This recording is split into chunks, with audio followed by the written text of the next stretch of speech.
मैं राजकुमार हूँ, संसदीय क्षेत्र बांसवाड़ा राजस्थान से। आज संविधान दिवस के उपलक्ष्य में जिस तरह से आज 75वीं सालगिरह मनाई जा रही है संविधान की, लेकिन संविधान के अंदर आदिवासियों के हितों के लिए 5वीं अनुसूची का प्रावधान किया गया है, उसको आज तक धरातल पे लागू नहीं किया गया है। तो हमारी पार्टी की तरफ से डायरेक्शन है कि हमें जिस तरह से आज 75वां सालगिरह मना रहे हैं, लेकिन आज भी धरातल पे 5वीं अनुसूची के अधिकारों को लागू नहीं किया गया है, जिसकी वजह से आदिवासियों को कई बार विस्थापित होने पे मजबूर होना पड़ता है, उनका जीवन यापन करने में परेशानी आती है और बार बार जो विस्थापन का शिकार होते हैं। पैसा एक्ट लागू किया गया है, लेकिन पैसा एक्ट को धरातल पे लागू नहीं किया गया। आज तक पैसा एक्ट बनाया जरूर गया है, लेकिन उसको धरातल पे लागू नहीं किया गया है।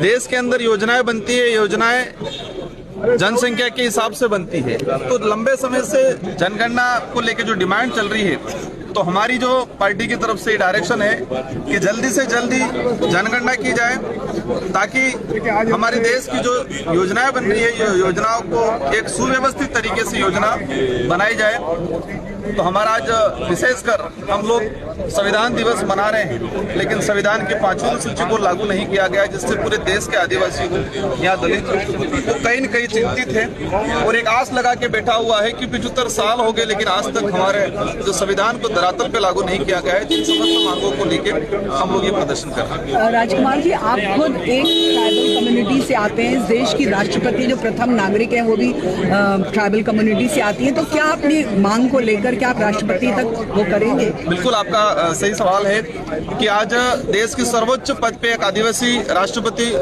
बैठे हुए हैं और देश के आदिवासियों के हितों के लिए जो शेड्यूल 5 और शेड्यूल 6 का जो प्रावधान है वो लागू नहीं हो पाया है। हमने कई बार उनको ज्ञापन के माध्यम से दिया गया है। मेरे संसदीय क्षेत्र बांसवाड़ा में जब राष्ट्रपति महोदय का मानगढ़ पे दौरा हुआ था, मैंने ज्ञापन के माध्यम से उनको कहा गया है कि 5वीं अनुसूची को लेकर आप लोग स्ट्रिक्टली डायरेक्शन दे राष्ट्रपति महोदय जी, लेकिन अभी तक किसी प्रकार का डायरेक्शन नहीं दिया गया है। तो हम लोग एक पूरा देश खुशी मना रहा है कि एक देश के सर्वोच्च पद पे आदिवासी राष्ट्रपति महोदय, लेकिन वो आदिवासियों के हितों के हित में जो शेड्यूल 5 का प्रावधान है उसको लागू नहीं कर रहे हैं। तो इन समस्त मुद्दों को लेकर हम लोग प्रोटेस्ट कर रहे हैं।